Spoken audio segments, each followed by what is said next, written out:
is a letter to the broken.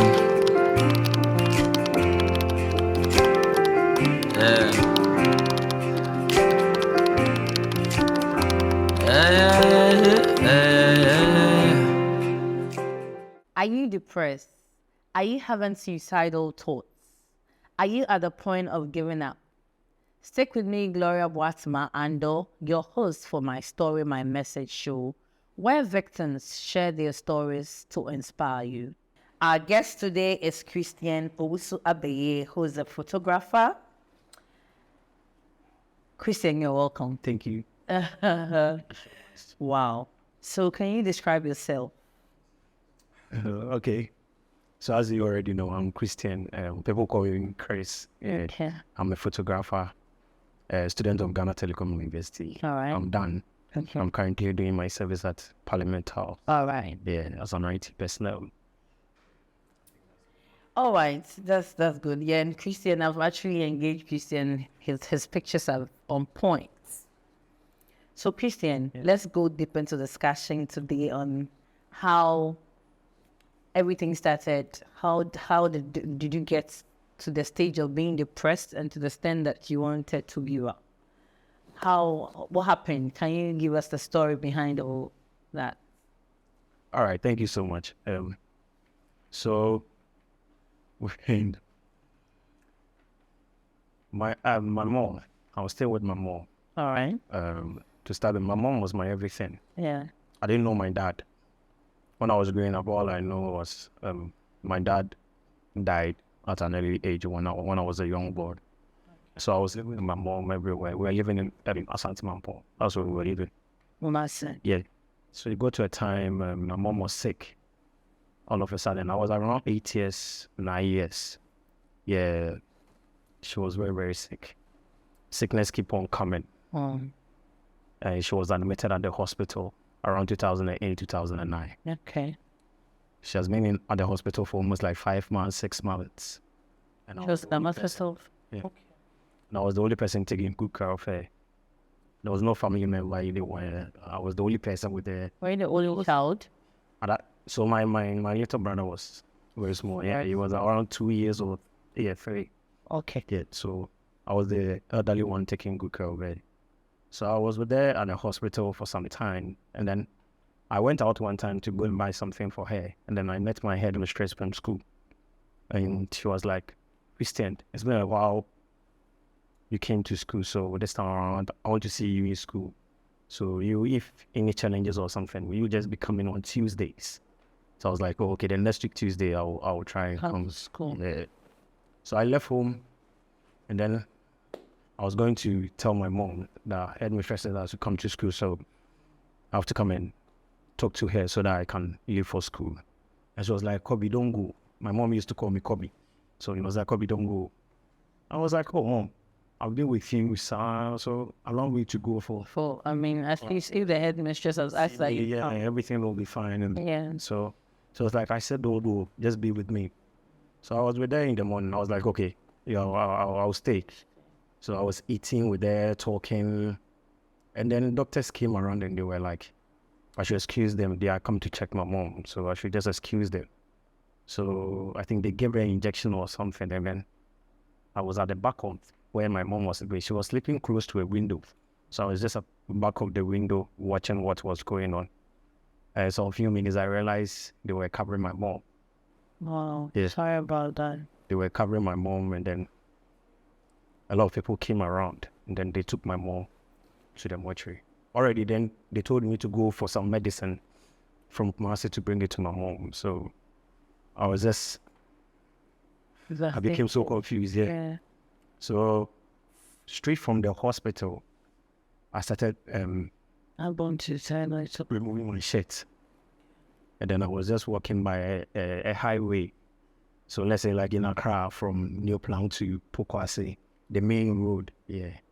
I was just walking by the roadside, and then I just wanted a car to hit me. And then because my mom was my last hope, like my everything.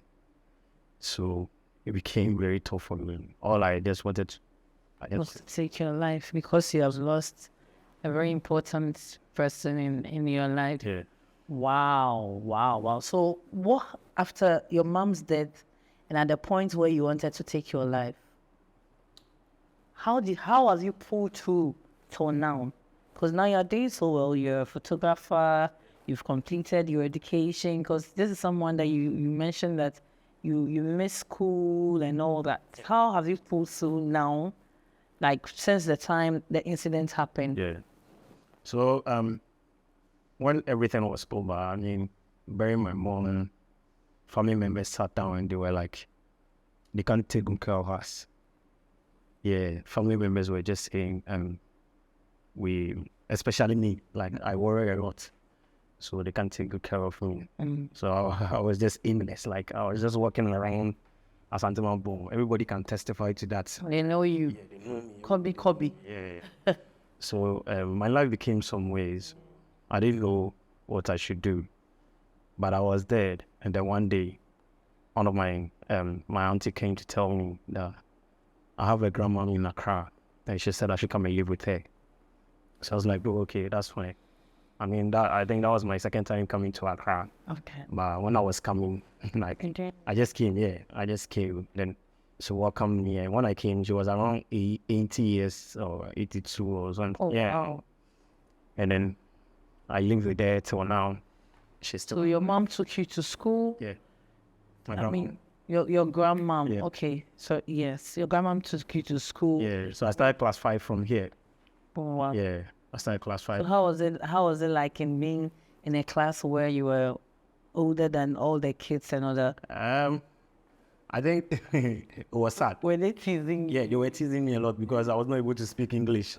You know, I couldn't spell my name Christian. I couldn't spell my name at that time because it was a while I went to school. So a lot of things I couldn't remember. Did that make you lose hope, or did that make you sad at a point and you wanted to quit school or something like that? One thing about me is I realized something about my life. I don't give up.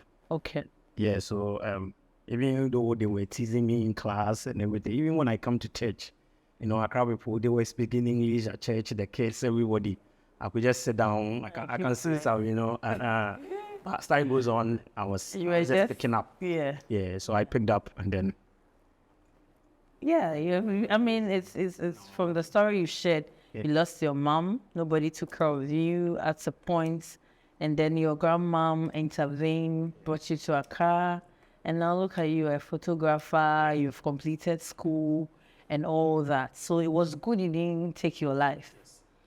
What would you tell somebody who's watching you that at the person is at the point of giving up?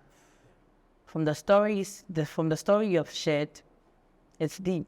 I've also lost I lost my dad as well, and I understand where you're coming from. It can be very, very devastating, and you've pulled through. So whoever is watching you, what would you want to tell that person? So what I would like to tell everybody watching me now is don't give up in life. God is everything, you know.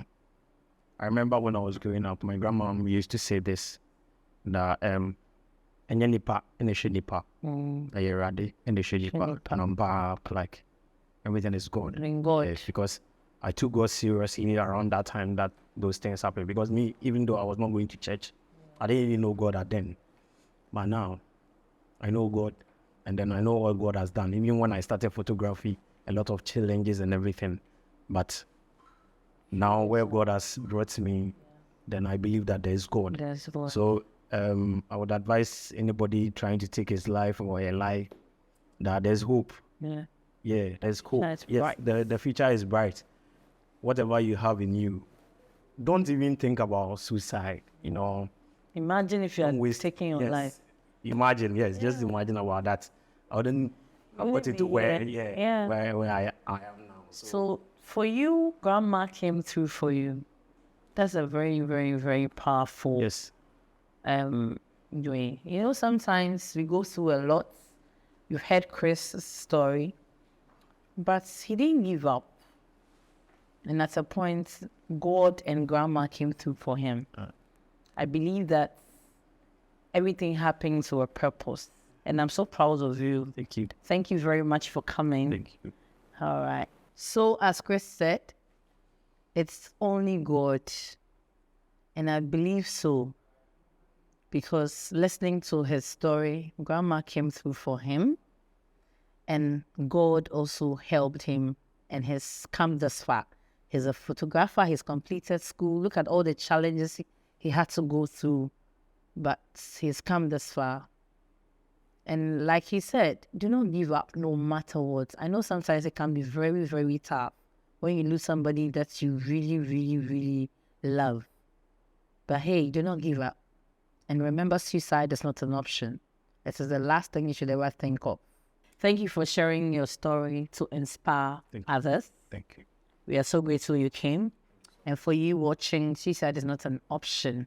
No matter what life throws at you, keep pushing. Do not give up. My name is Gloria Boatemaa Andoh, your suicide prevention activist. Bye. Yeah, looks like your problems don't seem to go nowhere. Just take a deep breath.